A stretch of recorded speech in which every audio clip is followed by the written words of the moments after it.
ಬಂಗಾರ ತಗೊಂಡ್ರಿ, ನೀವೇ ತಾನೇ ತಗೊಂಡಿದ್ದು, ನೀವೇ ತಗೊಂಡಿದ್ದು. ಸೊ ಆ ನೆಕ್ಲೆಸ್ ತಗೊಂಡ್ರಲ್ಲ, ನೀವೇ ತಾನೇ ತಗೊಂಡಿದ್ದು. ಬಂಗಾರ ತಗೊಂಡ್ರೆ ಬಂಗಾರದ ಮನುಷ್ಯ ಆಗ್ತೀನಿ. ನೀವು ಮಾಡಿರೋ ಮಿಸ್ಟೇಕ್ ಇವತ್ತಾದ್ರೂ ನಿಮ್ಗೆ ಅರ್ಥ ಆಗ್ತಾ ಇದೆಯಾ? ಅಮಿತಾಬ್ ಬಚ್ಚನ್, ಹ್ಯಾಟ್ರಿಕ್ ಹೀರೋ ಶಿವರಾಜ್ ಕುಮಾರ್ ಅವರು ಇದ್ದಾರೆ. ಸೊ ನೀವು ಅವತ್ತೊಂದು ಮಿಸ್ಟೇಕ್ ಮಾಡಿದ್ರಿ, ದುಡ್ಡು ಇರ್ಲಿದೇ ಇರ್ಲಿ ಪರವಾಗಿಲ್ಲ ಸರ್, ನಮ್ಗೆ ಮನೆ ಮಾರಿ ಬಂಗಾರ ತಗೊಳಕ್ ರೆಡಿ ಇದ್ದಾರೆ. ಕ್ಯೂ ಅಲ್ಲಿ ನಿಂತ್ಕೊಂಡು 1% ಆಸ್ತಿ ಬರ್ಕೊಡ್ತಾ ಇದೀವಿ ನೋಡಿ. ಎಷ್ಟು ಪೂರ್ ಫಿನಾನ್ಷಿಯಲ್ ನಾಲೆಜ್ ಇದೆ ನಮ್ಮ ದೇಶದಲ್ಲಿ ಅಂತ. 60 ರೂಪಾಯಿ ಇರೋದು 800 ರೂಪಾಯಿ. ಬಂಗಾರ ತಗೊಳ್ಳೋ ಬದಲು ಶೇರ್ನ ತಗೊಂಡಿದ್ರೆ ಬರೀ 4 ವರ್ಷದಲ್ಲಿ 1000 ಪಟ್ಟು ರಿಟರ್ನ್ಸ್ ಕೊಟ್ಟಿದ್ದವ್ರಿಗೆ. ಒಂದು ಮನೆ ಹಾಕಿದ್ರೆ 1000 ಮನೆ, ಇಡೀ ಊರೇ ನಮ್ದಾಗ್ತಾ ಇತ್ತು. So that is the power of stock market. ಜ್ಞಾನನ ಚಿಕ್ಕ ವಯಸ್ಸಿನ ನಿಮ್ಮ ಮಕ್ಕಳಿಗೆ ನಾವು ಎಂತೆಂಥದೋ ಕೋರ್ಸು ಸೇರಿಸ್ತೀರಾ. ಇರೋ ದುಡ್ಡನ್ನ ಖಾಲಿ ಮಾಡೋದು ಹೇಳ್ಕೊಡ್ತಾರೆ, ಬ್ಯಾಗ್ ಹಾಕೊಂಡು ಕೆಲ್ಸಕ್ಕೆ ಹೋಗೋದು ಹೇಳ್ಕೊಡ್ತಾರೆ ಹೊರತು ದುಡ್ಡಿಂದ ದುಡಿಸೋದನ್ನ ಯಾವ ಕಾಲೇಜು ಯಾವ ಯೂನಿವರ್ಸಿಟಿ ಸಹ ಹೇಳ್ಕೊಡಲ್ಲ. ಅದನ್ನ ಹೇಳ್ಕೊಡೋದಕ್ಕೆ ನಾವು ರೆಡಿ ಇದೀವಿ, ಬನ್ನಿ.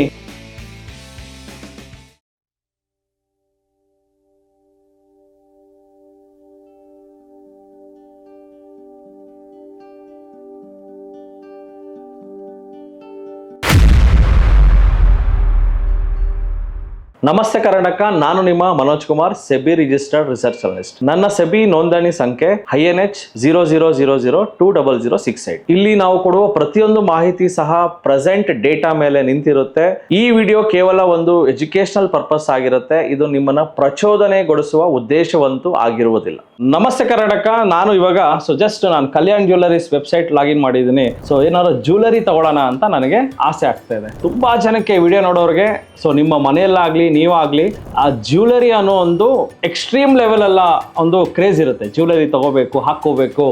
ಸೊ ಬಂಗಾರ ತಗೊಂಡ್ರೆ ಬಂಗಾರದ ಮನುಷ್ಯ ಆಗ್ತೀನಿ ಅಂತೆಲ್ಲ ಯೋಚನೆ ಮಾಡ್ತಾ ಇರ್ತಾರೆ. ಯಾಕಂದ್ರೆ ಬಂಗಾರ ತಗೊಳ್ಳೋದು ನಾವೆಲ್ಲ ಏನ್ ಅನ್ಕೋತೀವಿ, ಒಂದು ಅಸೆಟ್ ಅನ್ಕೋತೀವಿ. ಸೊ ಅಸೆಟ್ ಅಂದ್ರೆ ಏನು, ಎಲ್ಲಿ ನೀವು ದುಡ್ಡು ಹಾಕಿದ್ರೆ ಬೆಳೀತಾ ಇರುತ್ತೋ ಅದೇ ಅಸೆಟ್. ಜಸ್ಟ್ ಯೋಚನೆ ಮಾಡಿ, ಲೆಟ್ಸೇ ನೀವು ಒಂದು 10 ವರ್ಷದ ಹಿಂದೆ ಬಂಗಾರ ತಗೊಂಡ್ರಿ, ಯಾವ ರೇಟಲ್ಲಿ ಬಂಗಾರ ಇತ್ತು ಪ್ರತಿಯೊಂದು ಚೆಕ್ ಮಾಡೋಣ ಬನ್ನಿ. 10 ವರ್ಷಗಳ ಹಿಂದೆ ಗೋಲ್ಡ್ 25,000 ಇತ್ತು, ಒಂದು 10 ಗ್ರಾಮ್. 2,500 1 ಗ್ರಾಮ್ ಅನ್ಕೊಳ್ಳೋಣ, 2,500. ಇವಾಗ ಎಲ್ಲಿದೆ ಗೋಲ್ಡ್? 1,10,000 ಇದೆ. ಸೊ 1,10,000 ದಟ್ ಈಸ್, ಇಲ್ಲಿ ನಾವು ನೋಡ್ತಾ ಇರೋದು 24 ಕ್ಯಾರೆಟ್. 24 ಕ್ಯಾರೆಟ್ ಅನ್ನ ನಾವು ಬಳಸೋದಕ್ಕಾಗಲ್ಲ. ಅದಕ್ಕೆ ಏನ್ ಮಾಡ್ತಾರೆ, ಸ್ವಲ್ಪ ತಾಮ್ರನ ಮಿಕ್ಸ್ ಮಾಡಿ 22 ಕ್ಯಾರೆಟ್, ಸ್ವಲ್ಪ ಗಟ್ಟಿ ಇರುತ್ತೆ. 24 ಕ್ಯಾರೆಟ್ ಜ್ಯುವೆಲರಿ ಮಾಡೋಕ್ಕಾಗಲ್ಲ. ಸೊ ನಿಮ್ಗೆ ಗೊತ್ತಿರುತ್ತೆ. ಸೊ ಇವತ್ತು 1,10,000 ರೂಪಾಯಿ 10 ಗ್ರಾಮ್ ಅಂದ್ರೆ, ಇವತ್ತು 1 ಗ್ರಾಮ್ 24 ಕ್ಯಾರೆಟ್ ಗೋಲ್ಡ್ 11,000 ರೂಪಾಯಿ ಗಡಿ ಆಲ್ಮೋಸ್ಟ್ ಟಚ್ ಆಗ್ತಾ ಇದೆ. 22 ಕ್ಯಾರೆಟ್ ಮೇ ಬಿ 9,700 9,800 ರೂಪಾಯಲ್ಲಿದೆ. ಸೊ 10 ವರ್ಷಗಳ ಹಿಂದೆ 22 ಕ್ಯಾರೆಟ್ ಗೋಲ್ಡ್ ಒಂದು 2,500 ರೂಪಾಯಿ ಅಂತ ಅನ್ಕೋಬಹುದು. ಸರ್ 10 ವರ್ಷಗಳಲ್ಲಿ 2,500 ರೂಪಾಯಿ ಗೋಲ್ಡ್ 10,000 ರೂಪಾಯಿಗೆ ಬಂದಿದೆಯಲ್ಲ, ಇದಕ್ಕಿಂತ ಖುಷಿ ಇನ್ನೇನಿದೆ ಅಂತ ನೀವು ತುಂಬಾ ಜನ ಖುಷಿಯಾಗಿದ್ದೀರಾ. ಈ ಕಂಪ್ಲೀಟ್ ವಿಡಿಯೋ ನೋಡಿದ್ಮೇಲೆ ನೀವು ಬೇಜಾರು ಮಾಡ್ಕೊಂಡ್ಬಿಡ್ತೀರಾ. ಸೊ ನಾನು ಮಾಡಿರೋದೇ ತಪ್ಪಾ ಅಂತ ನಿಮ್ಗೆ ಅನ್ಸುತ್ತೆ. ಅದಕ್ಕೆ ವಿತ್ ಸಾಕ್ಷಿ ಸಮೇತ ನೀವು ಮಾಡಿರೋದು ತಪ್ಪು ಅಂತ ನಾನು ಹೇಳ್ತೀನಿ. ಫಸ್ಟ್ ಆಫ್ ಆಲ್ ಗೋಲ್ಡ್ ಅಂದಿದ ತಕ್ಷಣ ನಮ್ಮ ದೇಶದಲ್ಲಿ ಬಂಗಾರ ತಗೊಳ್ಳೋದು ಒಂದು ಹಳೇ ಕಾಲದಿಂದನೂ ನಡೀತಾ ಇದೆ. ತಂದೆ ತಾತ ಅವ್ರ ತಾತ ನಮ್ಮ ದೇಶದಲ್ಲಿ ರಾಜರ ಕಾಲದಿಂದ ಆ ಮನೆತನ ಹಂಗೆ ನಡ್ಕೊಂಡ್ ಬಂದಿದೆ. ನಾವು ಸಹ ಎಷ್ಟೋ ಜನ ನಾವು ರಾಜರು ಅಂತಾನೆ ಫೀಲ್ ಆಗ್ತಾ ಇದೀವಿ. ನಾವು ರಾಜರ ಕಾಲ ಥರ ಅದೇ ಥರ ಯೋಚನೆಗಳು, ಭೂಮಿ ತಗೋ ಬಂಗಾರ ತಗೋ, ಇದೇ ಮೈಂಡ್ ಸೆಟ್ಟಲ್ಲೇ ಇವತ್ತು ಇದ್ದೀವಿ. ಇವತ್ತು ಸಹ ಅದೇ ಒಂದು ಮನೆಗೋಸ್ಕರ ಫೈಟ್ ಮಾಡ್ತೀವಿ, ಚಿನ್ನಕ್ಕೋಸ್ಕರ ಫೈಟ್ ಮಾಡ್ತೀವಿ. ಸೊ ಆ ಫೈಟಲ್ಲಿ ನಾವು ಸೋಲ್ತಾ ಇದ್ದೀವಿ ಅಂತ ನಮ್ಗೆ ಗೊತ್ತೇ ಇಲ್ಲ. ಸೊ ನಿಜವಾಗ್ಲೂ ನಾವು ಸೋಲ್ತಾ ಇದ್ದೀವಾ? S, definitely. ಯಾರ್ಯಾರು ಬಂಗಾರ ತಗೊಳ್ತಾ ಇದ್ದೀರೋ, ಯಾರ್ಯಾರು ಮನೆ ಸೈಟ್ ತಗೊಳ್ತಾ ಇರೋ, ನೀವು ಲೈಫಲ್ಲಿ ಸೋಲ್ತಾ ಇದ್ದೀರಾ. ಅದಕ್ಕೆ ಸಾಕ್ಷಿ ನಿಮ್ಮ ಕಣ್ ಮುಂದೆನೇ ಇದೆ, ನೋಡೋಣ. ಕಲ್ಯಾಣ್ ಜ್ಯುವೆಲ್ಲರೀಸ್ ನೀವು ನೋಡ್ಬೋದು. ಬ್ರ್ಯಾಂಡ್ ಅಂಬಾಸಿಡರ್ ಯಾರು? ಅಮಿತಾಬ್ ಬಚ್ಚನ್, ಹ್ಯಾಟ್ರಿಕ್ ಹೀರೋ ಶಿವರಾಜ್ ಕುಮಾರ್ ಅವರು ಇದ್ದಾರೆ. ಎಂಥ ದೊಡ್ಡ ದೊಡ್ಡ ಬ್ರ್ಯಾಂಡ್ ಅಂಬಾಸಿಡರ್ಸು ಕಲ್ಯಾಣ್ ಜ್ಯುವೆಲ್ಲರೀಸ್ನ ಪ್ರಮೋಟ್ ಮಾಡ್ತಾರೆ. ಈ Kalyan jewelleries share, Kalyan jewelleries competitor ಯಾರು ಇದ್ದಾರೆ? ಮಲಬಾರ್ ಇರ್ಬೋದು, ಜಾಯಲುಕಾಸ್ ಇರ್ಬೋದು, ತಾನಿಷ್ಕ್ ಇದೆ. ಅದರಲ್ಲಿ ಈ ಕಲ್ಯಾಣ್ ಜ್ಯುವೆಲ್ಲರೀಸ್ ಶೇರು ಏನ್ ಮಾಡಿದೆ ಕಳೆದ ಒಂದು 5 ವರ್ಷದಿಂದ 10 ವರ್ಷದಿಂದ ಅಂತ ಚೆಕ್ ಮಾಡೋಣ. ಕಲ್ಯಾಣ್ ಜ್ಯುವೆಲ್ಲರೀಸ್ ಶೇರು ಕರೆಕ್ಟಾಗಿ ನೀವು ನೋಡಿದ್ರೆ 2021ರಲ್ಲಿ it was trading at 60 rupees ಅಂತ ಅನ್ಕೊಳ್ಳಿ. 61 ರೂಪೀಸ್ ಅಲ್ಲಿ 61 ರೂಪಾಯಿ ಟ್ರೇಡ್ ಆಗ್ತಾ ಇತ್ತು. 2021ರಲ್ಲಿ ಗೋಲ್ಡ್ ಯಾವ ರೇಟಲ್ಲಿ ಇತ್ತು ಅದನ್ನು ತಿಳ್ಕೊಳ್ಳಿ. ಜೊತೆಗೆ ಕಲ್ಯಾಣ್ ಜ್ಯುವೆಲ್ಲರೀಸ್ ಶೇರ್ ಎಲ್ಲಿತ್ತು ಅದನ್ನು ತಿಳ್ಕೊಳ್ಳೋಣ. 2021ರಲ್ಲಿ ಗೋಲ್ಡ್ 4,700 ರೂಪಾಯಿ ಟ್ರೇಡ್ ಆಗ್ತಾ ಇತ್ತು. 2021ರಲ್ಲಿ ಕಲ್ಯಾಣ್ ಜ್ಯುವೆಲ್ಲರೀಸ್ 60 ರೂಪಾಯಿ ಟ್ರೇಡ್ ಆಗ್ತಾ ಇತ್ತು. 2024ರಲ್ಲಿ ಗೋಲ್ಡ್ ರೇಟು 6,500ದಲ್ಲಿತ್ತು. 2024ರಲ್ಲಿ ಕಲ್ಯಾಣ್ ಜ್ಯುವೆಲ್ಲರೀಸ್ 800 ರೂಪಾಯಿಗೆ ಹೋಯ್ತು. ಯೋಚನೆ ಮಾಡಿ.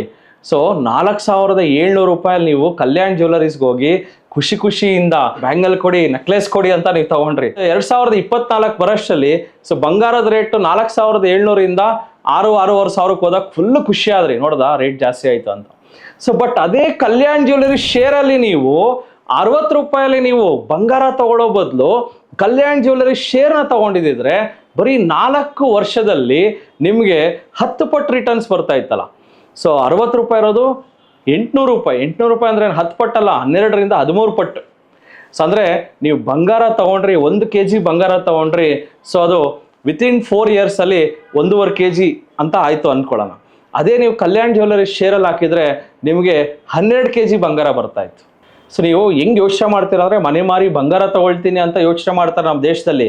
ಮನೆ ಮಾರಿ ಬಂಗಾರ ತಗೊಳಕ್ಕೆ ರೆಡಿ ಇದ್ದಾರೆ. ಬಟ್ ಅಲ್ಲಿ ಅರ್ಥ ಮಾಡ್ಕೋಬೇಕಾಗಿರೋದಂದ್ರೆ ನಿಮ್ಮ ಮನೆ ಮಾರಿ ಬಂಗಾರದ ಅಂಗಡಿಗೆ ಹೋದರೆ 0.25% ಮನೇನ ಅವ್ರಿಗೆ ಕೊಡ್ಬೇಕಂತ ನಿಮ್ಗೆ ಅರ್ಥ ಆಗ್ತಾ ಇಲ್ಲ. 0.25% ಆಸ್ತಿಗಳನ್ನು ನಾವು ಬಂಗಾರದ ಅಂಗಡಿಗೆ ಬರ್ಕೊಡ್ತಾ ಇದ್ದೀವಿ, 0.25% ಆಸ್ತಿಗಳನ್ನು ನಾವು ಬಂಗಾರದ ಅಂಗಡಿಗೆ ಬರ್ಕೊಡ್ತಾ ಇದ್ದೀವಿ ಅನ್ನೋದು ನಮಗೆ ಗೊತ್ತಾಗ್ತಾ ಇಲ್ಲ. ಸೊ 20% ಮೇಕಿಂಗ್ ಚಾರ್ಜಸ್ ಅರ್ಥ ಮಾಡ್ಕೊಳ್ಳಿ.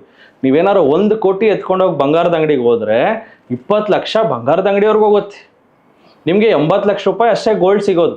ಆದರೂ ಸಹ ಹೋಗಿ ಕ್ಯೂವಲ್ಲಿ ನಿಂತ್ಕೊಂಡು ನನಗೆ ಸರ್ ಅಂತ ಕ್ಯೂವಲ್ಲಿ ನಿಂತ್ಕೊಂಡು 0.25% ಆಸ್ತಿ ಬರ್ಕೊಡ್ತಾ ಇದ್ದೀವಿ. ನೋಡಿ ಎಂಥ ದುರ್ವಿಧಿ, ಎಷ್ಟು ಪೂರ್ ಫಿನಾನ್ಷಿಯಲ್ ನಾಲೆಜ್ ಇದೆ ನಮ್ಮ ದೇಶದಲ್ಲಿ ಅಂತ.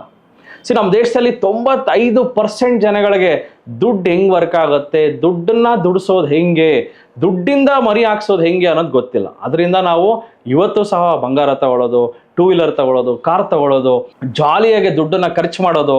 ಸೊ ಅದಾದಮೇಲೆ ಒಂದು 10-15 ವರ್ಷ ಹಿಂದೆ ತಿರುಗಿ ನೋಡಿದ್ರೆ ಏನಾದ್ರು ಸೇವಿಂಗ್ಸ್ ಇದೆಯಾ, ಇನ್ವೆಸ್ಟ್ಮೆಂಟ್ಸ್ ಇದೆಯಾ ಅಂದರೆ ಏನೂ ಇಲ್ಲ ಸರ್, ಝೀರೋ ಅಂತಾರೆ. ಸೊ ರಿಟೈರ್ಮೆಂಟ್ ಸ್ಟೇಜಲ್ಲಿ ಅಪ್ಪ ನಾನು ಫಾರಿನ್ಗೆ ಹೋಗಬೇಕು ಅಂತ ಮಕ್ಕಳು ದುಡ್ಡು ಕೇಳಿದ್ರೆ ದುಡ್ಡಿಲ್ಲ ಅಂತಾರೆ. ಓನ್ಲಿ ನಿಮ್ಮ ರಿಟೈರ್ಮೆಂಟ್ಗೆ ದುಡ್ಡು ಇದೆಯಾ ಅಂದರೆ ಅದು ಇಲ್ಲ ಅಂತಾರೆ, because of poor financial knowledge. So ಇವತ್ತಾದರೂ ನಿದ್ದೆಯಿಂದ ಎದ್ದು ಬನ್ನಿ. ನಮ್ಮ TD ಸಂಸ್ಥೆ 8 ಬ್ರಾಂಚ್ ಇದೆ ಕರ್ನಾಟಕದಲ್ಲಿ, 60 ಜನ ಸಿಬ್ಬಂದಿ ಇದ್ದಾರೆ. ನಿಮ್ಮ ಕಣ್ ತೆರೆಸ್ತೀವಿ ನಾವು, ಬನ್ನಿ. ಒಂದು ಸತಿ ಭಾನುವಾರ 10 ಗಂಟೆಯಿಂದ 1 ಗಂಟೆಗೆ free stock market workshop. So ನೀವು ಕಷ್ಟಪಟ್ಟಿರೋ ದುಡ್ಡನ್ನ ತಗೊಂಡೋಗಿ ಬಂಗಾರದ ಅಂಗಡಿಯವ್ರು ಕೊಡ್ತಾ ಇದ್ದೀರಾ, ಬಂಗಾರದ ಅಂಗಡಿಯವ್ರು ಬೆಳೀತಾ ಇದ್ದಾರೆ, ಅಂಡ್ ಅವ್ರ ಶೇರ್ಗಳು ಬೆಳೀತಾ ಇದೆ. ಅವ್ರು ಬೆಳೀತಾ ಇದ್ದಾರೆ, ಬಟ್ ನೀವು ಬೆಳೀತಾ ಇದ್ದೀರಾ ಇಲ್ಲ. ನೀವು ಅದೇ ಮತ್ತೆ ಕ್ಯೂ ಅಲ್ಲೇ ನಿಂತ್ಕೋತಿದ್ದೀರಾ, ಮತ್ತೆ ಅದೇ ಕೊತ್ತಂಬರಿ ಸೊಪ್ಪು ತಗೋಬಾ, ಅದೇ ನಿಂಬೆಹಣ್ಣು ತಗೋಬಾ, ಅದೇ ಜನಸಾಮಾನ್ಯರ ಥರ ಯೋಚನೆ ಮಾಡ್ತಾ ಇದ್ದೀರಾ, ನಾರ್ಮಲ್ ವ್ಯಕ್ತಿಗಳ ಥರ ಯೋಚನೆ ಮಾಡ್ತಾ ಇದ್ದೀರಾ. ಫಸ್ಟ್ ಅದನ್ನು ಬಿಡಿ. ನೀವು ಶ್ರೀಮಂತರಾಗಬೇಕಾದ್ರೆ ನಾರ್ಮಲ್ ಜನಗಳ ಥರ ಯೋಚನೆ ಮಾಡ್ತಾ ಇದ್ರೆ ನೀವು ಲೈಫ್ ಲಾಂಗ್ ನಾರ್ಮಲ್ ಜನಗಳ ಥರನೇ ಇರ್ತೀರ. ನೀವು ಶ್ರೀಮಂತರಾಗಬೇಕಾದ್ರೆ ಶ್ರೀಮಂತರ ಥರ ಯೋಚನೆ ಮಾಡಬೇಕು. ಶ್ರೀಮಂತರು ಮಾಡೋ ಕೆಲಸದಲ್ಲಿ ನೀವು ಪಾಲ್ಗೊಳ್ಬೇಕು. ಶ್ರೀಮಂತರು ಯಾವ ಕೆಲಸ ಮಾಡ್ತಾರೆ? ಶೇರ್ ಮಾರ್ಕೆಟಲ್ಲಿ ಇನ್ವೆಸ್ಟ್ ಮಾಡ್ತಾರೆ. ಸರ್ ಶ್ರೀಮಂತರು ಎಲ್ಲಿ ಶೇರ್ ಮಾರ್ಕೆಟಲ್ಲಿ ಇನ್ವೆಸ್ಟ್ ಮಾಡ್ತಾರೆ?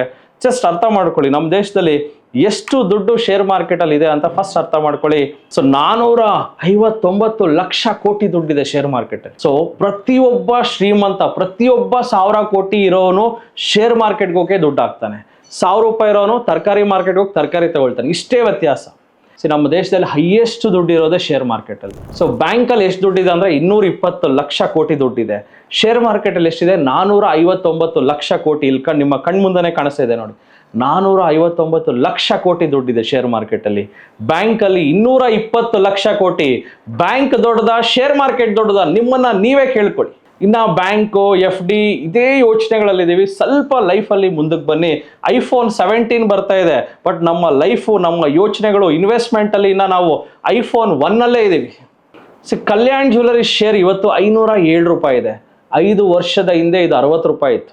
ಯೋಚನೆ ಮಾಡಿ, 5 ವರ್ಷಗಳ ಹಿಂದೆ ನೀವು ಬಂಗಾರ ತಗೊಂಡ್ರಿ, ನೀವೇ ತಾನೇ ತಗೊಂಡಿದ್ದು, ನೀವೇ ತಗೊಂಡಿದ್ದು. ಸೊ ಆ ನೆಕ್ಲೆಸ್ ತಗೊಂಡ್ರಲ್ಲ, ನೀವೇ ತಾನೇ ತಗೊಂಡಿದ್ದು. ಸರ್ ಇವತ್ತು ಆ ಕಲ್ಯಾಣ್ ಜ್ಯುವೆಲರಿ ಶೇರಲ್ಲಿ ನೀವು ದುಡ್ಡು ಹಾಕಿದ್ರೆ ಇವತ್ತು 5 ನೆಕ್ಲೆಸ್ ಬರ್ತಾ ಇತ್ತಲ್ಲ. ಸರ್ ಇದು ಅಜ್ಞಾನ ಸರ್, ನಮಗೆ ಜ್ಞಾನ ಇರಲಿಲ್ಲ. ಸೊ ಇವತ್ತಾದರೂ ನಿಮ್ಮ ಕಣ್ ತೆರೆದು ಬನ್ನಿ, ಸ್ಟಾಕ್ ಮಾರ್ಕೆಟ್ಗೆ ಬನ್ನಿ, ಅರ್ಥ ಮಾಡ್ಕೊಳ್ಳಿ ಸಬ್ಜೆಕ್ಟನ್ನ. ಸ್ಟಾಕ್ ಮಾರ್ಕೆಟ್ ಅಂದರೆ ಏನಿಲ್ಲ, ಎಲ್ಲಿ ಜನಗಳು ಬಂಡವಾಳ ಹಾಕ್ತಾ ಇದ್ದಾರೋ ಆ ಒಂದು ಸೆಕ್ಟರ್, ಆ ಒಂದು ಶೇರ್ಗಳಲ್ಲಿ ನೀವು ದುಡ್ಡು ಹಾಕಿದ್ರೆ ಡೆಫಿನೆಟ್ಲಿ ಸ್ಟಾಕ್ ಮಾರ್ಕೆಟಲ್ಲಿ ದುಡ್ಡು ಮಾಡ್ತೀರಾ. ನಮ್ಮ ದೇಶದಲ್ಲಿ ನಾನು ಕಂಡಿರಂಗೆ ಅತಿ ಹೆಚ್ಚು ಜನ ಫಸ್ಟ್ ಅವ್ರ ಹತ್ರ ದುಡ್ಡು ಇರಲಿ ಇರದೇ ಇರಲಿ ಸೋಲ ಮಾಡಿ ಬಂಗಾರ ತಗೊಳ್ತಾರೆ. ದುಡ್ಡು ಇರಲಿ ಇರದೇ ಇರಲಿ ರಿಯಲ್ ಎಸ್ಟೇಟಲ್ಲಿ ದುಡ್ಡು ಹಾಕ್ತಾರೆ. ಎಜುಕೇಷನ್ ಮೇಲೆ ದುಡ್ಡು ಹಾಕ್ತಾ ಇದ್ದಾರೆ, ಬಂಗಾರ ತಗೊಳ್ತಾ ಇದ್ದಾರೆ, ರಿಯಲ್ ಎಸ್ಟೇಟ್ ಮೇಲೆ ದುಡ್ಡು ಹಾಕ್ತಾರೆ. ಅದು ಬಿಟ್ಟರೆ 2 ವೀಲರ್ಸ್ ಆರ್ 4 ವೀಲರ್ಸ್ ಮೇಲೆ ಸಿಕ್ಕಾಪಟ್ಟೆ ಕಷ್ಟಪಟ್ಟು ದುಡಿತಾರ ಇಲ್ವಾ, ದುಡ್ಡು ಇಲ್ಲದೇ ಇರಲಿ ಪರವಾಗಿಲ್ಲ ಸರ್, ನಮಗೆ ಸಾಲ ಮಾಡಿ ಆದರೂ ತಗೊಳ್ತಾ ಇದ್ದಾರೆ. ಎಲ್ಲಿ ಜನ ಸಾಲ ಮಾಡಿ ಲಯಬಿಲಿಟೀಸ್ ತಗೊಳ್ತಾ ಇದಾರಲ್ಲ, ಆ ಶೇರುಗಳಲ್ಲಿ ನೀವು ದುಡ್ಡು ಹಾಕ್ಬೇಕು. Liabilities or assets. ಸೊ ಜನಕ್ಕೆ ಲಯಬಿಲಿಟಿ ಅಸೆಟ್ ಅನ್ನೋದು ಗೊತ್ತಿಲ್ಲ. ಸೊ ಸಿಂಪಲ್ ಆಗಿ ಹೇಳ್ತೀನಿ ನೋಡಿ, ಲಯಬಿಲಿಟೀಸ್ ಅಂದರೆ ಎಲ್ಲಿ ನೀವು ದುಡ್ಡು ಹಾಕಿದ್ರೋ ನಿಮ್ಮ ದುಡ್ಡು ಕರಗುತ್ತೆ ನೋಡಿ, ಬೆಳೆಯಲ್ಲ, ಕರಗ್ತಾ ಇರುತ್ತೆ, ಅದೇ ಲಯಬಿಲಿಟೀಸ್. ಎಕ್ಸಾಂಪಲ್, ಕಾರ್ ತೊಗೊಂಡ್ರಿ, ಕಾರ್ ತೊಗೊಂಡಾಗ ನಿಮಗೆ ಅಸೆಟ್ ಅಲ್ಲ, ಲಯಬಿಲಿಟಿ. ಯಾಕಂದರೆ ಪ್ರತಿ ತಿಂಗಳು ನಿಮಗೆ ಡೀಸಲ್ಲು, ಮೇಂಟೆನೆನ್ಸು. ಸೊ ಕಾರ್ ತಗೊಳ್ಳೋದ್ರಿಂದ ನಿಮಗೆ ₹1 ಇನ್ಕಮ್ ಇಲ್ಲ, ಇನ್ನು ನಿಮ್ಮ ಜೋಬ್ಗೆ ಅದೇ ಭಾರ ಆಗುತ್ತೆ. ನಿಮ್ಮ ಜೋಬನ್ನು ತೂತ್ ಮಾಡೋ ಶಕ್ತಿ ಇರೋದು ಒಂದು ಲಯಬಿಲಿಟಿಗೆ. ಅಂದರೆ ಅಸೆಟ್ ಸಮಥಿಂಗ್. ಒಂದು ಮನೆ ತೊಗೊಂಡ್ರಿ, ಆ ಮನೇನ ಬಾಡಿಗೆ ಕೊಟ್ರಿ, ಸೊ ಆ ಬಾಡಿಗೆ ಬರ್ತಾ ಇದೆ, that is an asset. So car ತೊಗೊಂಡ್ರಿ, ಕಾರ್ನ ರೆಂಟಿಗೆ ಕೊಟ್ರಿ, ಸೊ ರೆಂಟಲ್ ಇನ್ಕಮ್ ಬರ್ತಾ ಇದೆ ಕಾರಿಂದ, that is an asset. But ಕಾರನ್ನು ನೀವೇ ಓಡಿಸಿದ್ರೆ ದಟ್ ಈಸ್ ಅ ಲಯಬಿಲಿಟಿ. ಒಂದು ಮನೆ ತೊಗೊಂಡು ಆ ಮನೇಲಿ ನೀವೇ ಇದ್ದರೆ ಅದು ದಟ್ ಈಸ್ ಲಯಬಿಲಿಟಿ. ಈ ಅಸೆಟ್ಟನ್ನು ಯಾರು ತೊಗೋಬೇಕಂದ್ರೆ ಯಂಗ್ಸ್ಟರ್ಸ್, ನಿಮ್ಮ ಏಜು 20 ರಿಂದ 25, ಅವಾಗ ತಾನೇ ದುಡಿತಾ ಇರ್ತೀರಾ. 45, 20 ವರ್ಷ ನೀವು ಬರೀ ಅಸೆಟೇ ತಗೊಳ್ಳಿ. 45 ಮೇಲೆ ಬೇಕಾದ್ರೆ ನೀವು ಸ್ವಂತ ಮನೆ ತಗೊಳ್ಳಿ, ಸ್ವಂತ ಕಾರ್ ತಗೊಳ್ಳಿ. ನೀವು ಫಸ್ಟ್ ಅಸೆಟ್ಗಳನ್ನು ಬಿಲ್ಡ್ ಮಾಡ್ಕೊಳ್ಳಿ. 20 ಇಯರ್ಸ್ ನೀವು ಕಷ್ಟಪಡಿ, ಬರೀ ಅಸೆಟ್ಟು. ಎಲ್ಲಿ ದುಡ್ಡು ಹಾಕಿರೋ ದುಡ್ಡು ಬೆಳೆಯುತ್ತೆ. ಸರ್, ಅಸೆಟ್ಗಳಿಗೆ ಉದಾಹರಣೆಗಳು mutual funds. Mutual funds is one of the big asset. So mutual fund is one of the big asset. Share market, ಶೇರ್ಗಳಲ್ಲಿ ಹಾಕೋದು ಬಿಗ್ ಅಸೆಟ್. ಇವಾಗ come back to this main topic, Kalyan jewelleries ಅಲ್ಲಿ ನಾವು invest ಮಾಡ್ಬೋದಾ? So definitely ಈ company competitors ಯಾರ್ಯಾರು ಇದ್ದಾರೆ ಅಂದರೆ, ಈ ಕಂಪನಿ ಕಾಂಪಿಟೇಟರ್ಸ್ ಬಂದು Titan, blue stone jewelleries, PC jewelleries, so PN Gadgil ಅನ್ನೋದು, ತಂಗಮಲೈ, ಸೊ ಈಥೋಸ್, ಈ ಎಲ್ಲ ಕಂಪ್ನೀಸ್ ಇದೆ. ಕಲ್ಯಾಣ್ ಜ್ಯುವೆಲರೀಸ್ ಮೇಲ್ಗಡೆ ಇರೋದು ಯಾರು ಅಂದರೆ ಟೈಟಾನ್. ಸೊ ದೊಡ್ಡಣ್ಣ, ಟೈಟಾನ್ ಇಸ್ ಅ ಬಡಾಬಾಯ್, ಕಲ್ಯಾಣ್ ಜ್ಯುವೆಲರೀಸ್ ಇಸ್ ಛೋಟಾಬಾಯ್. ಸೊ ಕಲ್ಯಾಣ್ ಜ್ಯುವೆಲರೀಸ್ಗೆ ದ ಮೇನ್ ಕಾಂಪಿಟೇಟರ್ ಅಂದರೆ ಡೆಫಿನೆಟ್ಲಿ ಸೊ PN ಗಡ್ಗಿಲ್ ಅನ್ನೋವಂಥ ಕಂಪನಿ ಇದೆ. ಬಟ್ ಅವರು ತುಂಬ ಅಷ್ಟೊಂದೇನು ಗುರುತಿಲ್ಲ, 8,000 crores market cap. But the main competitor is Titan. So Titan market cap ನೀವು ನೋಡಿದ್ರೆ ಸೊ 3 ಲಕ್ಷ ಕೋಟಿ ಇದೆ, ಕಲ್ಯಾಣ್ ಜ್ಯುವೆಲರೀಸ್ 50,000 ಕೋಟಿ ಇದೆ. ROCE ನೋಡಿದ್ರೆ ಟೈಟಾನ್ದೇ ಚೆನ್ನಾಗಿದೆ, ROE ನೋಡಿದ್ರು ಟೈಟಾನ್ದೇ ಚೆನ್ನಾಗಿದೆ.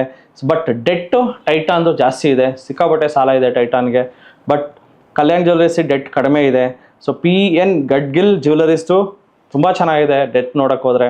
ಸೊ ಆ ಪ್ರಕಾರ ನೋಡೋಕೆ ಹೋದರೆ PN ಗಡ್ಗಿಲ್ ಜ್ಯುವೆಲರೀಸ್ ಫಂಡಮೆಂಟಲ್ಸ್ ತುಂಬ ಚೆನ್ನಾಗಿದೆ. ಜೊತೆಗೆ ಈ ಕಲ್ಯಾಣ್ ಜ್ಯುವೆಲರೀಸ್ ಪ್ರಾಫಿಟ್ ನೋಡೋಕೆ ಹೋದರೆ ಎವ್ರಿ ಕ್ವಾರ್ಟರ್ ಇಂಪ್ರೂವ್ ಆಗ್ತಾ ಇದೆ and year on year profit jump ಆಗ್ತಾ ಇದೆ. ಬಟ್ ಕಲ್ಯಾಣ್ ಜ್ಯುವೆಲರೀಸ್ ಇಷ್ಟೊಂದು ಬೀಳೋದಕ್ಕೆ ಕಾರಣ ಬಂದು ಅಲ್ಲಿ ಇಂಟರ್ನಲ್ಲಿ ಪ್ರಮೋಟರ್ ಶೇರ್ಸನ್ನು ಮಿಸ್ಯೂಸ್ ಮಾಡಿದ್ದಾರೆ, ಶೇರ್ಸನ್ನು ಪ್ಲೆಡ್ಜ್ ಮಾಡಿದ್ದಾರೆ, ಇಲ್ಲ ಶೇರ್ಸನ್ನು ಸಮ್ ಮಿಸ್ಅಂಡರ್ಸ್ಟ್ಯಾಂಡಿಂಗ್ ಆಯಿತು, ಆರ್ ಪ್ರಾಫಿಟ್ಟಲ್ಲಿ ಸೊ ಅಕೌಂಟ್ಸಲ್ಲಿ ಸ್ವಲ್ಪ ಪ್ರಾಬ್ಲಮ್ ಆಗಿದೆ ಅಂತ ನ್ಯೂಸ್ ಬಂತು. ಅದಾದಮೇಲೆ ಭಾರಿ ಬಿತ್ತು. ಆದ್ದರಿಂದ ಕಲ್ಯಾಣ್ ಜ್ಯುವೆಲರೀಸು ಸೊ ಆ ಒಂದು ಇಂಟರ್ನಲ್ ಇಶ್ಯೂಸಿಂದ ಇವತ್ತಿಗೂ ಸಹ ಮೇಲಕ್ಕೆ ಬರ್ತಾ ಇಲ್ಲ. ಬಟ್ ಆನ್ ಪೇಪರ್ ರೆಕಾರ್ಡ್ಸ್ ಮೇಲೆ ನೋಡೋಕೆ ಹೋದರೆ ಕಲ್ಯಾಣ್ ಜ್ಯುವೆಲರೀಸಲ್ಲಿ ಏನೂ ಪ್ರಾಬ್ಲಮ್ ಇಲ್ಲ on paper. But behind the scene promoters ಸಿಕ್ಕಾಪಟ್ಟೆ ದುಡ್ಡನ್ನು ಪೋಲ್ ಮಾಡಿದ್ದಾರೆ. So are shares some internal issues ನಡೀತಾ ಇದೆ. ಆ ಇಶ್ಯೂಸಿಂದ ಕಲ್ಯಾಣ್ ಜ್ಯುವೆಲರೀಸು ಅಲ್ಲೇ ಸೈಡ್ ವೇಸ್ ಮಾಡ್ತಾ ಇದೆ. ನನ್ನ ಪ್ರಕಾರ ಕಲ್ಯಾಣ್ ಜ್ಯುವೆಲರೀಸ್ಗಿಂತ ಗಡ್ಗಿಲ್ ಜ್ಯುವೆಲರೀಸ್, PNG ಜ್ಯುವೆಲರೀಸ್ ತುಂಬ ಚೆನ್ನಾಗಿ ಔಟ್ ಪರ್ಫಾರ್ಮ್ ಮಾಡೋ ಚಾನ್ಸಸ್ ಇದೆ ಮುಂದಿನ ದಿನಗಳಲ್ಲಿ. ಯಾಕಂದರೆ ನಮ್ಮ ದೇಶದಲ್ಲಿ ಬಂಗಾರ ತಗೊಳ್ಳೋರ ಕ್ರೇಜ್ ಇದ್ದೇ ಇರುತ್ತೆ. ಆ್ಯಂಡ್ ಅದಕ್ಕೆ ತುಂಬ ದೊಡ್ಡ ಉದಾಹರಣೆ ಅಂದರೆ ನೀವು ತುಂಬ ಸೇಫ್ ಇನ್ವೆಸ್ಟರ್ ಆದರೆ ಟೈಟಾನ್ ಶೇರಲ್ಲಿ ಸಹ ನೀವು ಹೂಡಿಕೆ ಮಾಡ್ಬೋದು. Again it subjected to market risk. Titan ಇವತ್ತು ರಾಕೇಶ್ ಜುಂಜುನ್ವಾಲಾ ಅವರು ಬದುಕನ್ನು ಕಟ್ಕೊಂಡಿದ್ದಾರೆ. ರಾಕೇಶ್ ಜುಂಜುನ್ವಾಲಾನ ಒಬ್ಬ ನಾರ್ಮಲ್ ವ್ಯಕ್ತಿಯಿಂದ ಸೊ ಇಷ್ಟು ದೊಡ್ಡ ವ್ಯಕ್ತಿನ ಮಾಡಿದ್ದಾರೆ ಅಂದರೆ it's all because of hats off to Indian women or Indian men wear they what jewelleries in a big extent. So ಇವತ್ತು ನಮ್ಮ ದೇಶದಲ್ಲಿ ಏನು ಬಂಗಾರ ತಗೊಳ್ಳೋ ಅಂಥ ಕ್ರೇಜ್ ಇದೆಯಲ್ಲ, ಆ ಒಂದು ಕ್ರೇಜನ್ನು ಅನುಭವಿಸಿದ, ಆ ಒಂದು ಕ್ರೇಜನ್ನು ನೋಡಿದ ರಾಕೇಶ್ ಜುಂಜುನ್ವಾಲಾ ಅವರು ಆ ಕ್ರೇಜ್ ಮೇಲೆ ಎಲ್ಲಿ ಜನ ನುಗ್ತಾರಲ್ಲ ಪ್ರಾಡಕ್ಟ್ಗೆ, ಎಕ್ಸಾಂಪಲ್ ಜ್ಯುವೆಲರಿ. ಸೊ ಅದನ್ನು ರಾಕೇಶ್ ಜುಂಜುನ್ವಾಲಾ ಅವರು 2000 ಇಸ್ವಿಯಲ್ಲಿ ಅರ್ಥ ಮಾಡಿಕೊಂಡು ಟೈಟಾನ್ ಅನ್ನೋ ಶೇರಲ್ಲಿ ಬರೀ ₹3 ಅವ್ರು ಇನ್ವೆಸ್ಟ್ ಮಾಡ್ತಾರೆ. ಆ ₹3 ಶೇರ್ ಇವತ್ತು 3,500 ಸೊ 1000 ಪಟ್ಟು ರಿಟರ್ನ್ಸ್ ಕೊಟ್ಟಿದೆ ಅವ್ರಿಗೆ. ಯೋಚನೆ ಮಾಡಿ, ಒಂದು ಮನೆ ಹಾಕಿದ್ರೆ 1000 ಮನೆ, ಇಡೀ ಊರೇ ನಮ್ದು ಆಗ್ತಾಯಿತ್ತು. So that is the power of stock market. So ₹3 share ₹3,000 ಹೋಗಿದೆ ಅಂದರೆ ಅರ್ಥ ಮಾಡ್ಕೊಳ್ಳಿ, ನಮ್ಮ ಮನೇನ ನಾವು ಹಾಕಿದಿದ್ರೆ ಇವತ್ತು 1000 ಮನೆ ನಮ್ದು ಆಗ್ತಾಯಿತ್ತು. ರಾಕೇಶ್ ಜುಂಜುನ್ವಾಲಾ ಅವರು 10 ಕೋಟಿ ಈ ಶೇರಲ್ಲಿ ಇನ್ವೆಸ್ಟ್ ಮಾಡಿದ್ರು. ಆ 10 ಕೋಟಿ 16,000 ಕೋಟಿ ದುಡ್ಡಾಗಿದೆ. That is how Rakesh Jhunjhunwala was made by the Indian households ಅಂತ ಹೇಳ್ಬೋದು. ಇವತ್ತು ರಾಕೇಶ್ ಜುಂಜುನ್ವಾಲಾ ಒಬ್ಬ ಅಷ್ಟು ಯಾವುದೇ ಒಬ್ಬ ವ್ಯಕ್ತಿ ಶ್ರೀಮಂತರಾಗ್ತಾರೆ ಅಂದರೆ ಅದು ಡೆಫಿನೆಟ್ಲಿ ನಮ್ಮ ಭಾರತದ ಪ್ರಜೆಗಳಿಂದ ಮಾತ್ರ. ಸೊ ಇವತ್ತು ಮುಖೇಶ್ ಅಂಬಾನಿ ಅಷ್ಟು ದೊಡ್ಡ ವ್ಯಕ್ತಿ ಆಗಿದ್ದಾರೆ ಅಂದರೆ ಇವತ್ತು ನಾವೆಲ್ಲ ಅವರು ಪ್ರಾಡಕ್ಟ್ಸ್ನ ಯೂಸ್ ಮಾಡ್ತಾ ಇದ್ದೀವಿ. That is why they are rich. ನಾವು ಆ ಪ್ರಾಡಕ್ಟ್ನ ಯೂಸ್ ಮಾಡೋ ಥರ ಅವರು ಟ್ಯಾಕ್ಟಿಕ್ಸ್ ಆರ್ ಟೆಕ್ನಿಕ್ಸ್ಗಳನ್ನು ಬಳಸ್ತಾರೆ. ಸೊ ಶೇರ್ ಮಾರ್ಕೆಟ್ ಅನ್ನೋದು ವೆರಿ ಸಿಂಪಲ್. ನನ್ನ ಕೈಯಲ್ಲಿ ನಾನು ಮುಖೇಶ್ ಅಂಬಾನಿ ಆಗೋದಕ್ಕಾಗಲ್ಲ, ಬಟ್ ಮುಖೇಶ್ ಅಂಬಾನಿ ಜೊತೆ ಸೇರಿಕೊಂಡು ನಾನು ದುಡ್ಡು ಮಾಡ್ತೀನಿ ಅಂದರೆ ಸ್ಟಾಕ್ ಮಾರ್ಕೆಟ್ ನಿಮಗೆ ಡೆಫಿನೆಟ್ಲಿ ವರದಾನ. ಸೊ ಇಲ್ಲಿ ನಿಮಗೆ ನಾಲೆಜ್ ಇದ್ದರೆ ಇದು ವರದಾನ, ನಾಲೆಜ್ ಇಲ್ಲ ಅಂದರೆ ಇಲ್ಲಿ ಶಾಪ. ಸ್ಟಾಕ್ ಮಾರ್ಕೆಟ್ ಶಾಪ ಯಾರಿಗಂದರೆ ನಾಲೆಜ್ ಇಲ್ದಿರೋರಿಗೆ ಇದು ದೊಡ್ಡ ಶಾಪ. ಆದ್ದರಿಂದ ಸ್ಟಾಕ್ ಮಾರ್ಕೆಟ್ ಬಗ್ಗೆ ಜ್ಞಾನನ ಚಿಕ್ಕ ವಯಸ್ಸಿನ ನಿಮ್ಮ ಮಕ್ಕಳಿಗೆ ನಾವು ಎಂತೆಂಥದೋ ಕೋರ್ಸು ಸೇರಿಸ್ತೀರ, ಯಾವುದು ಸಹ ಅವರಿಗೆ ದುಡ್ಡಿಂದ ದುಡ್ಡು ಮಾಡೋದು ಹೇಳ್ಕೊಡಲ್ಲ. ಇರೋ ದುಡ್ಡನ್ನ ಖಾಲಿ ಮಾಡೋದು ಹೇಳ್ಕೊಡ್ತಾರೆ. ಬೇಕಾದರೆ ಯಾವುದೋ ಒಂದು ಕೆಲಸಕ್ಕೆ ಹೋಗಿ 30,000 ರೂಪಾಯಿ ಬ್ಯಾಗ್ ಹಾಕೊಂಡು ಕೆಲಸಕ್ಕೆ ಹೋಗೋದು ಹೇಳ್ಕೊಡ್ತಾರೆ ಹೊರತು ದುಡ್ಡಿಂದ ದುಡಿಸೋದನ್ನು ಯಾವ ಕಾಲೇಜು ಯಾವ ಯೂನಿವರ್ಸಿಟಿ ಸಹ ಹೇಳ್ಕೊಡಲ್ಲ. ಅದನ್ನು ಹೇಳ್ಕೊಡೋದಕ್ಕೆ ನಾವು ರೆಡಿ ಇದ್ದೀವಿ, ಬನ್ನಿ. ಸೊ ಡೆಫಿನೆಟ್ಲಿ ಈ 3 ಕಂಪನಿಗಳಲ್ಲಿ Titan is the most safest. So Kalyan ಜ್ಯುವೆಲ್ಲರೀಸ್ಗಿಂತ ಟೈಟಾನಲ್ಲಿ ನೀವು ಡೆಫಿನೆಟ್ಲಿ ಸೇಫಾಗಿ ಇನ್ವೆಸ್ಟ್ ಮಾಡ್ಬೋದು. Kalyan jewelleries internal issues sort out ಆದರೆ ಡೆಫಿನೆಟ್ಲಿ ಕಲ್ಯಾಣ್ ಜ್ಯುವೆಲ್ಲರೀಸ್ ಸಹ ನೀವು ಇನ್ವೆಸ್ಟ್ ಮಾಡ್ಬೋದು. ಅದಕ್ಕಿಂತ ಚೆನ್ನಾಗೆ ಫಂಡಮೆಂಟಲಿ ತುಂಬ ಚೆನ್ನಾಗಿ ನಿಂತಿರೋ ಸ್ಟಾಕೆ PNG ಜ್ಯುವೆಲ್ಲರೀಸ್, ಅದನ್ನು ಸಹ ನೀವು ಯೋಚನೆ ಮಾಡ್ಬೋದು. ಈ 3 ಸ್ಟಾಕ್ಗಳು ಸಹ only educational purpose. I am a SEBI registered research analyst. ನನ್ನ ಸೆಬಿ ನೋಂದಣಿ ಸಂಖ್ಯೆ INH 00002006 ಆ್ಯಂಡ್ ಈ ವಿಡಿಯೋದಲ್ಲಿ ಯಾವುದೇ ರೀತಿಯಾದ ಫಿನಾನ್ಷಿಯಲ್ ಅಡ್ವೈಸ್ ಅಂತೂ ಏನೂ ಇಲ್ಲ. ಈ ಒಂದು ವಿಡಿಯೋ ಕಂಪ್ಲೀಟ್ಲಿ ಎಜುಕೇಷನಲ್ ಪರ್ಪಸ್. ನೀವು ಸಹ ಕುತ್ಕೊಂಡು ಅನಲೈಸ್ ಮಾಡಿ ಈ ಜ್ಯುವೆಲರಿ ಶಾಪ್ಗಳು ಮುಂದಿನ ದಿನ ನೀವು ಸಹ ಹೋಗಿ ಜ್ಯುವೆಲರಿ ತಗೊಳ್ತೀರಾ, ಇಲ್ಲ ಈ ಜ್ಯುವೆಲರಿ ಶಾಪ್ ಶೇರ್ಸ್ ಮೇಲೆ ದುಡ್ಡು ಹಾಕ್ತೀರಾ? ಕಮೆಂಟ್ ಸೆಕ್ಷನಲ್ಲಿ ಕಮೆಂಟ್ ಮಾಡಿ. ಜೈ ಹಿಂದ್, ಜೈ ಕರ್ನಾಟಕ. ಸೊ ನಮಸ್ತೆ ಕರ್ನಾಟಕ. ನಮ್ಮ ಕೋರ್ಸಸ್ ಜಾಯ್ನ್ ಆಗೋದು ವೆರಿ ಸಿಂಪಲ್. 8 ಬ್ರಾಂಚಸ್ ಇರುತ್ತೆ. ರಾಜಾಜಿನಗರ, JP ನಗರ, ಯಲಹಂಕ, ವೈಟ್ಫೀಲ್ಡ್, ದಾವಣಗೆರೆ, ಹುಬ್ಳಿ, ಮೈಸೂರು ಹಾಗೂ ಕಲಬುರಗಿ. ನಿಮ್ಮ ನಿಯರೆಸ್ಟ್ ಬ್ರಾಂಚ್ಗೆ ಕರೆ ಮಾಡಿ ಈ ಕೂಡಲೇ 500 ರೂಪೀಸ್ ಟೋಕನ್ ಪೇ ಮಾಡಿ ಸೀಟ್ಗಳನ್ನು ಬುಕ್ ಮಾಡ್ಕೊಳ್ಳಿ. Most of the time housefull ಇರೋದ್ರಿಂದ ಮೊದಲೇ ಸೀಟ್ ಬುಕ್ ಮಾಡ್ಕೊಂಡು ಬರೋದು ಒಳ್ಳೆಯದು. 2 ಡೇಸ್ ವರ್ಕ್ಶಾಪ್ ಇರುತ್ತೆ, ಶನಿವಾರ ಹಾಗೂ ಭಾನುವಾರ. ಶನಿವಾರ 9 ಗಂಟೆಯಿಂದ 6 ಗಂಟೆ, ಭಾನುವಾರ 9 ಗಂಟೆಯಿಂದ 6 ಗಂಟೆ. ಈ 2 ದಿನಗಳಲ್ಲಿ ನೀವು ಸ್ಟಾಕ್ ಮಾರ್ಕೆಟ್ನ ಬೇಸಿಕ್ಸ್ ಇಂದ ಕಲಿತೀರಾ. ನಿಮಗೆ ಸ್ಟಾಕ್ ಮಾರ್ಕೆಟ್ ಬಗ್ಗೆ ಏನೂ ಗೊತ್ತಿಲ್ಲ ಅಂದ್ರೂ ಪರವಾಗಿಲ್ಲ, ನಾವು ನಿಮಗೆ ಕಲಿಸ್ತೀವಿ. ಸೊ ಯಾರ್ಯಾರು ನಮ್ಮ ಸ್ಟಾಕ್ ಮಾರ್ಕೆಟ್ ವರ್ಕ್ಶಾಪ್ ಇನ್ನೂ ಅಟೆಂಡ್ ಮಾಡಿಲ್ವೋ ನಿಮ್ಗೊಂದು ಸುವರ್ಣ ಅವಕಾಶ ಇದೆ. ಪ್ರತಿ ಭಾನುವಾರ 10 ಗಂಟೆಯಿಂದ 1 ಗಂಟೆಗೆ 8 ಬ್ರಾಂಚ್ಗಳಲ್ಲಿ ಒಂದು ಐ ಓಪನರ್ ವರ್ಕ್ಶಾಪ್ ಸಹ ಮಾಡ್ತೀವಿ. ಬೆಳಗ್ಗೆ 10 ಗಂಟೆಯಿಂದ 1 ಗಂಟೆಗೆ. ಪ್ರತಿ ಶುಕ್ರವಾರ 4 ಗಂಟೆಯಿಂದ 6 ಗಂಟೆಗೆ ಫ್ರೀ ಫಿನಾನ್ಷಿಯಲ್ ಪ್ಲಾನಿಂಗ್ ಕ್ಲಾಸಸ್ ಸಹ ಇರುತ್ತೆ. ಲರ್ನಿಂಗ್ ಅಲ್ಲಿ ಎಲ್ಲಿ ತೆಗೆದ್ರೆ you will start earning. So TD academy ಭಾರತದ ಅತಿ ದೊಡ್ಡ ಷೇರು ತರಬೇತಿ ಕೇಂದ್ರ. 10,000 ಚದರ ಅಡಿ ಆಫೀಸ್ ಒಳಗೊಂಡಿದೆ. 60 ಮಂದಿ ಸಿಬ್ಬಂದಿ ಇದ್ದಾರೆ ನಿಮಗೆ ಸ್ಟಾಕ್ ಮಾರ್ಕೆಟ್ ಬಗ್ಗೆ ಪ್ರಾಕ್ಟಿಕಲ್ ಆಗಿ ಟ್ರೈನಿಂಗ್ ಕೊಡೋದಕ್ಕೆ. ಇನ್ನೇಕೆ ತಡ, ಫಿನಾನ್ಷಿಯಲ್ ಫ್ರೀಡಮ್ ಪಡ್ಕೋಬೇಕಾ? ಸೊ ಡೆಫಿನೆಟ್ಲಿ ಕಲ್ಸೋದಕ್ಕೆ ನಾವು ರೆಡಿ ಇದ್ದೀವಿ, ಕಲಿಯೋದಕ್ಕೆ ನೀವು ರೆಡಿ ಇದ್ದೀರಾ? ಸಿಗೋಣ ಫೇಸ್ ಟು ಫೇಸ್ ಈ ಶನಿವಾರ ನಿಮ್ಮ ಬ್ರಾಂಚ್ನಲ್ಲಿ. ಸೊ ಸ್ಟಾಕ್ ಮಾರ್ಕೆಟ್ ಬಗ್ಗೆ ನಿಮಗೆ ಗೊಂದಲವಿದೆಯಾ? ಯಾವುದೇ ರೀತಿಯ ಪ್ರಶ್ನೆಗಳಿರಲಿ, ಕನ್ಫ್ಯೂಷನ್ ಇರಲಿ, ಅದಕ್ಕೆ ಕ್ಲಾರಿಟಿ ಕೊಡೋದಕ್ಕೆ TD ಅಕಾಡೆಮಿಯ ಗ್ರಾಹಕ ಸೇವಾ ಸಿಬ್ಬಂದಿ ಜೊತೆಗೆ ಈ ಕೂಡಲೇ ಕರೆ ಮಾಡಿ ನಿಮ್ಮ ಪ್ರಶ್ನೆಗಳಿಗೆ ಉಚಿತವಾಗಿ ಸಲಹೆಗಳನ್ನು ಪಡೆಯಿರಿ. Thank you. ಜೈ ಹಿಂದ್, ಜೈ ಕರ್ನಾಟಕ.